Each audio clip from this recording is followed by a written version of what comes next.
Welcome everyone, I am Brenda Radido at the African Union headquarters in Ethiopia, Addis Ababa, and this is Africa Matters.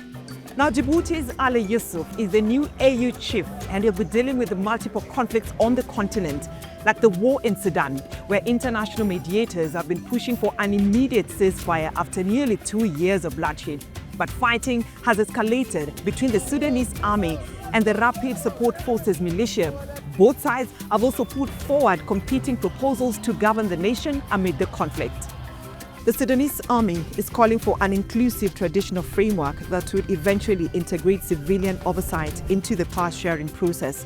Meanwhile, the paramilitary Rapid Support Forces say a political charter with its allies could pave the way for a parallel government in the areas they control in Darfur, a move that the army chief has swiftly rejected. Those traitors of the outside forces and speak in the name of the Sudanese people, they cannot come and they won't come. They don't dare dream of ruling this Sudanese state. We say it clear to them, and we say this to the African Union and the IGAD. Save your efforts and don't exhaust yourselves in pointless issues, ones that won't satisfy the Sudanese people. Meanwhile, the M23 rebel group has been making significant territorial gains in the mineral-rich eastern part of the DRC. Now, the UN says looters in Bukavu made off with 7,000 tons of humanitarian food supplies, adding that up to 15,000 people have crossed into Burundi over the last few days, fleeing the rebel advance. We ask our government to seek peace, as it does every time. We want peace because there are many people here, and we can die of diseases. So we need peace, because war takes many lives. So we need to find peace, a lasting peace. But lasting peace seems out of reach, with conflicts raging in 16 of the 55 African Union member states. So the continent's leadership is under intense pressure to find effective solutions. Starting at the top with Djibouti's Mahamoud Ali Youssouf, who is now the new African Union Commission chairperson after 7 rounds of voting, now inherits a pressing agenda of mediating conflicts in Sudan and the DRC, as well as addressing the broader issues of declining Western aid. That's because nearly 60% of more than $364 million of the current AU budget comes from declining foreign donation. However, researchers say that last year, private sector donations to the African Union Peace Fund soared from 2% to 36% of the fund's total, boosting the financing of African peacemaking initiatives. We're now joined by Solomon Daresso. He's a peace, security and African Union Affairs analyst. He joins us to discuss more. Thank you, Daresso, for talking to us here on Africa Matters. Now, people are asking about the conflict in Africa. So the question would be, what role can the African Union play to resolve the conflict in Sudan and in DRC, but while at the same time respecting the sovereignty of these two countries? So the starting point, obviously, is the mandate that the African Union has, which is entrusted to it by member states, including the countries that you made reference to. Those countries, obviously, exercising their sovereignty, have mandated the African Union to take initiatives for the prevention, management, and resolution of conflicts.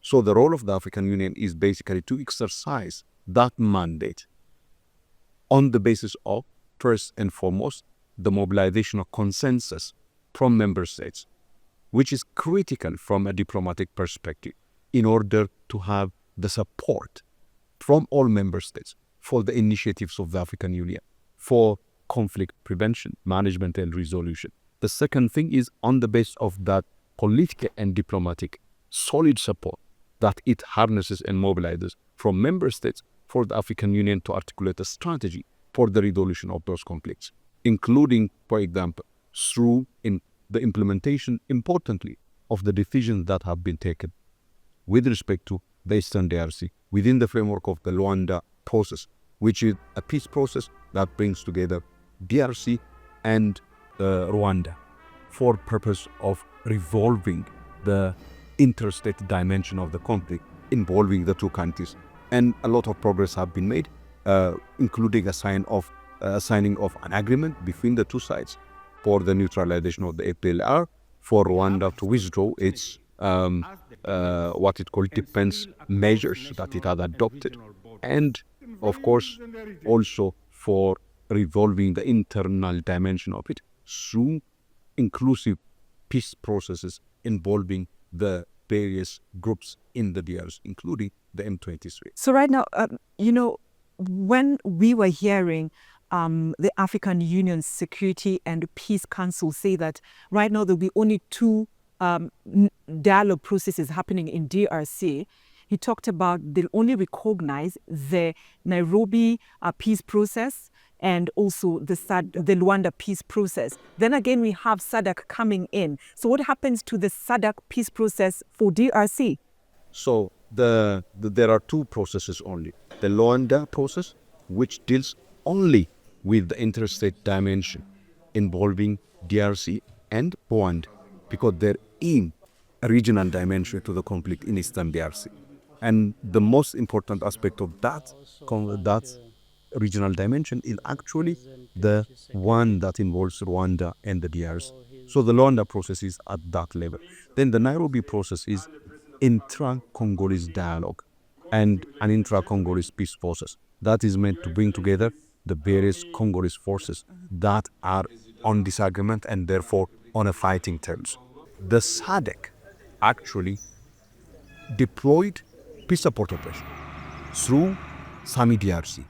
That is where the SADC comes in, the deployment of a force to Eastern DRC. Right. So that one is actually under the political process, which are led by Luanda and Nairobi processes. And SADC actually supports both of them, as have been reflected in the division of the joint summit of SADC and the East African Community. When the AU, the Peace and Security Council, talks about convening a political process in Sudan that will bring the civilians, civil society, the political players to try and chart the way forward for Sudan, and at the same time was seeing also that meeting that was supposed to happen in Nairobi, a deal was supposed to be signed, that has not happened. So how will this play out?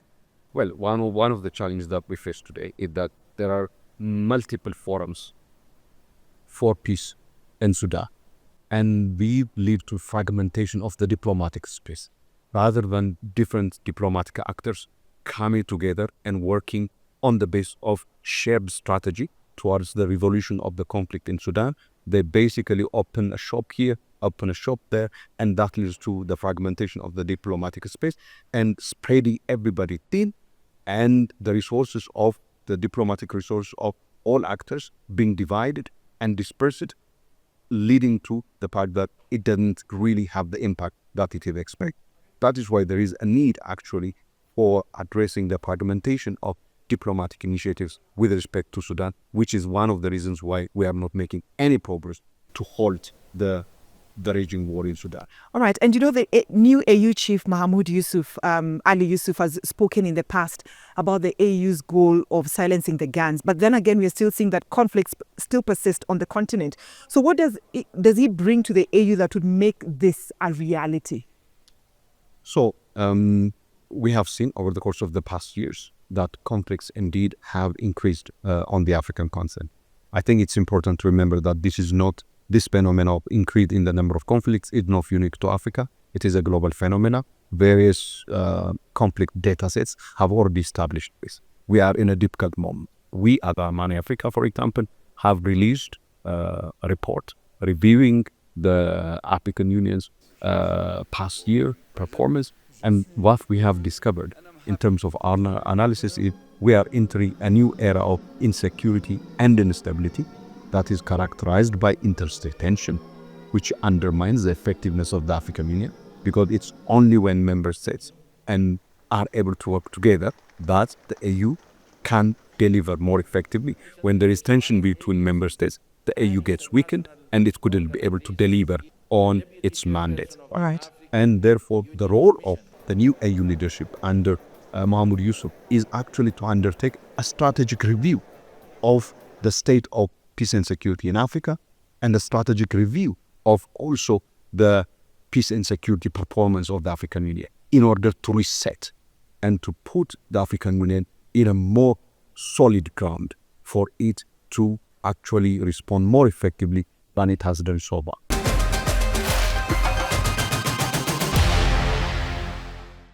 To eastern Chad now, where hundreds of Sudanese children are surviving on a single bowl of porridge at the Adre refugee camp, With U.S. foreign aid frozen, aid organizations are scrambling to raise enough money to support the nearly 750,000 Sudanese refugees who have fled the ongoing conflict. Now, Grace Korea Kanja brings us that story. Every morning at the Adre refugee camp in eastern Chad, Sudanese children rush for their daily bowl of sorghum porridge. But since Trump suspended foreign aid in January, the porridge portion has been reduced to a quarter and from at least twice a day to a single serving, leaving children here disappointed and very hungry. Why this bowl is not full? That was their questions. They cannot survive with just this meal if they don't have food on their houses. And of course they don't have food on their houses because if they have food, they will not visit the feeding center. Ahmed, who is also a refugee, says at least 400 children come to this feeding center 6 days a week. He says reducing the portions was a difficult decision to make since their funding comes from New York, but it was either that or running the risk of being completely unable to feed the children. This decision is so dangerous for us as the refugees here.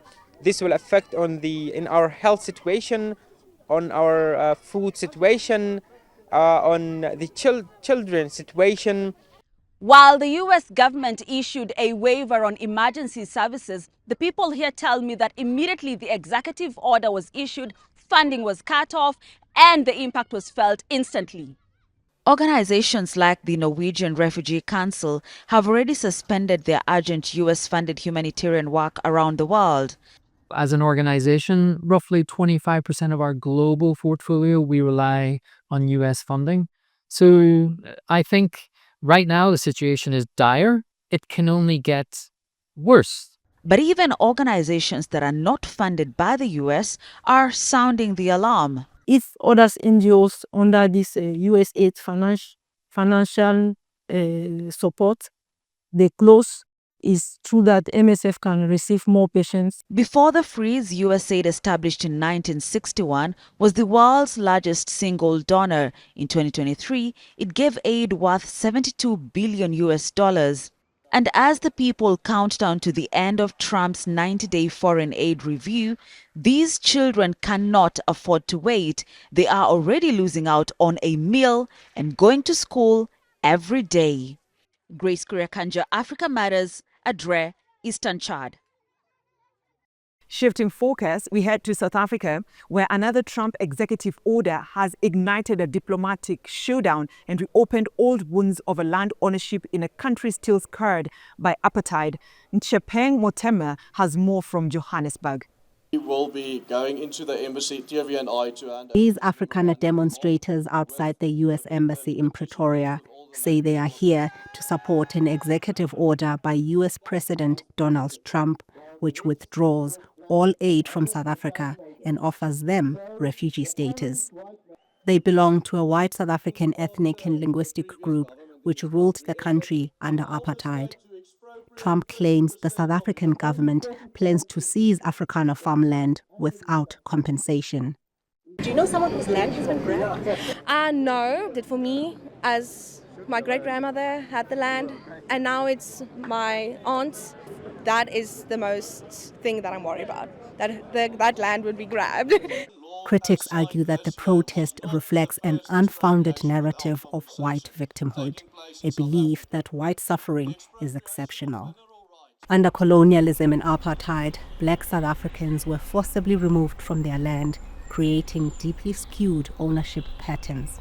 The new law allows land acquisition without payment, but only in limited cases, such as abandoned or underutilized land.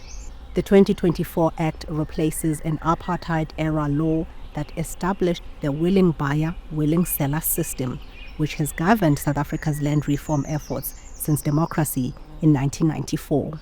Land reform has been slow and contentious. A 2017 land audit report revealed that white people, who represent less than 8% of the population, own over 70% of agricultural land, while black people and other people of color, who together represent more than 90% of the population, own just a fraction.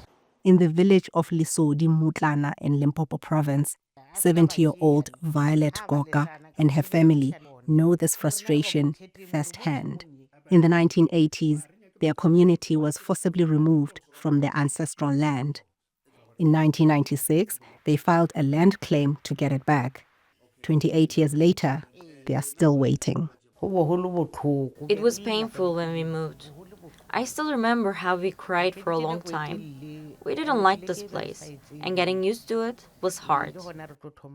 In 2014, the family bought a tombstone for a relative buried on their former land, but the current owners have barred them from erecting it. We want to go back home and live as we used to. We have cattle, but they have nowhere to graze here. We have nowhere to farm. We are willing to share the land with the people occupying it, just not under their rule. Family visits their ancestral land every year, which is just 30 kilometers away. Now a game farm, they can only stand at the fence. They whisper the names of their forefathers, hoping one day to return. Ntshepe Mudema, Africa Matters, Johannesburg. Our next stop is Ghana's Obuasi mine, which has produced gold for centuries, yet local communities remain trapped in poverty. As a South African mining giant profits, residents face toxic water, land loss and deadly confrontations. Now, some accuse the company of taking everything, including lives, as Roland Sikamam reports. Obuasi, a town in the Ashanti region of Ghana, has one of the largest underground gold mines in the world. This precious metal, along with cyanide, a rock used in construction, is mined in commercial quantities. Yet, poverty here is rife and widespread. And young people are risking it all to survive. We have dug to about 250 meters underground and still digging. Yet we have not seen any mineral yet. We are still digging with the hope for a breakthrough. The struggle for survival is when they block all exit points. While small-scale mining is legal in Ghana, permits are so elusive. Most people do it illegally. We need to create job opportunities for them, and we need to train them. We need to create a situation where they can utilize their potential in them. Anglo Gold Ashanti owns the Duaprem and Obuasi mines in southern Ghana, which produced more than 490,000 ounces of gold last year. People here say their mining activities above and below ground are having a devastating impact on their community. The company killed my dad, who was an employee. He was working on one of the company's pipelines when chemicals gushed out straight into his eyes. He struggled and died. Till date, no compensation from the company to my family. Residents also suspect that their land and water systems have been heavily polluted by the company's mining activities. The water is full of chemicals. It's either milky or reddish. We have no options. We feel heavy pollution and disease in our land, water and air. Anglo Gold Ashanti mine officials have declined to comment on these allegations and the recent miners' killings, since the matters are under investigation. For years, farming was also part of this community's livelihood. However, part of their land now belongs to the South African-owned mining company, Anglo Gold Ashanti, leading to more deadly confrontations between small-scale miners and the army guarding the mine. Commercial gold mining has been ongoing in Obuasi for centuries, yet there's still very little to show for it. Development has been sluggish, and residents continue to face significant challenges. Roland Sikamam, Africa Matters, Obuasi, Ashanti Region, Ghana. Now, this harsh reality of exploitation finds a parallel in the Niger Delta, where residents say the pursuit of black gold has brought more poison than prosperity. Communities shattered by oil spills, by Shell's operations, have taken their battle for justice to a UK courtroom, as Dolapo Adenokun reports from Ogale, southern Nigeria. Protesters from the Ogale and Bilie communities come together, demanding justice after taking a stand against the oil giant Shell and its Nigerian subsidiary. They want the company to clean up oil spills that polluted the area in the Niger Delta over the past decade. And it's been a 9-year fight for justice. And on Thursday, the trial finally began at the UK High Court. We expect that the court will compel Shell to come and clean up their mess. We expect that the court will compel Shell to provide potable water for Ogali people. We expect that the court will compel Shell to come to Ogali, have a discussion on how we can upgrade our livelihood system. The Ogali community was a place where tree farm cultivation and fish from the river provided for all community needs. However, they blame Shell's long-standing operations for poisoning soil, waterways and destroying their livelihoods. When Shell came, we welcomed them with all our whole heart. We are happy when they came because we were thinking it was going to be a better thing for us. But along the line, when we started experiencing we plant cassava, our cassava cannot germinate.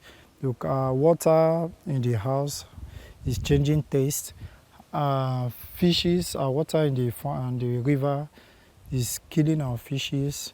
Shell denies any wrongdoing and says the spills have been caused by theft and illegal refining.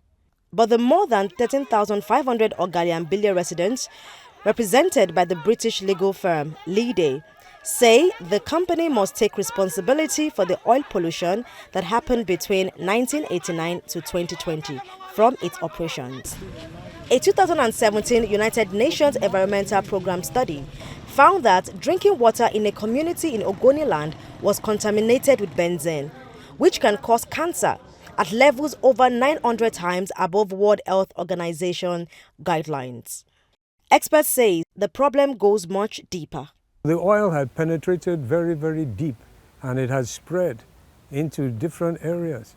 So to even totally clean it up, it might not even be possible for another 50 years. Oh yeah, but you will make it at least habitable, within that period of time. But it needs a concerted, dedicated effort to do this. The trial at the UK High Court is expected to go on until early March. And if the Bilie and Ogali communities win the case, it could set a precedent of holding multinational companies like Shell accountable by making them pay for the environmental damage they may have caused. Dolapo Aderinoko, Africa Matters, Ogali, Southern Nigeria. Staying in West Africa, we head to Sierra Leone, which has temporarily banned artisanal fishing to promote marine life.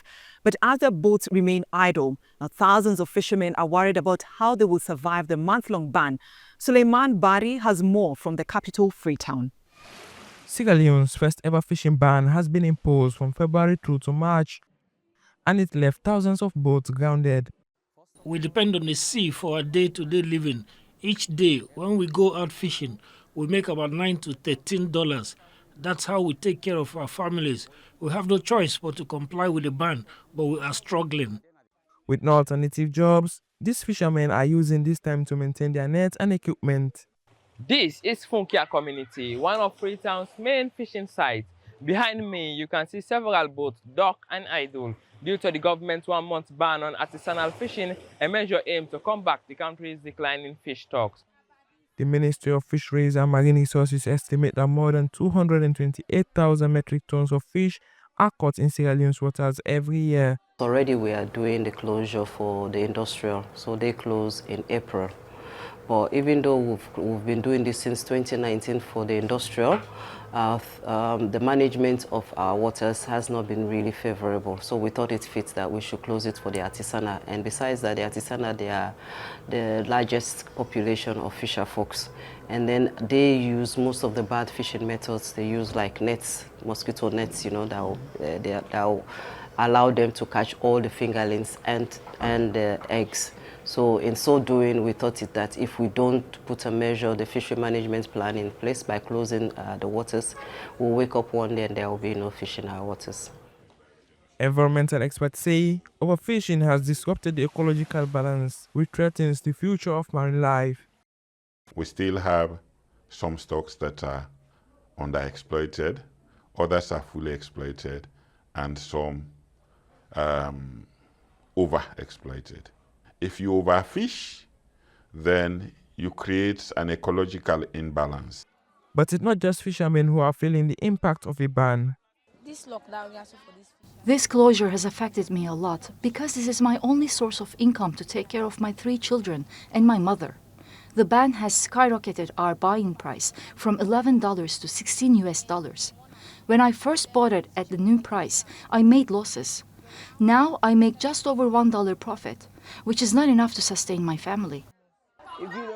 If you don't have enough cash when you go to the market, that's a big problem. Before we could manage with $2, but now you need at least $7 just to buy foodstuff. For now, fishermen can only hope that these short-term sacrifices will lead to a big catch once the ban is lifted.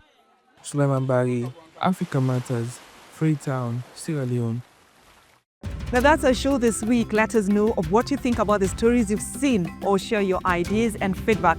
You can find us on X and on YouTube by searching TRT World Africa Matters. Thanks for watching, and it's goodbye from me, Brenda Radido, at the African Union headquarters in Addis Ababa, Ethiopia.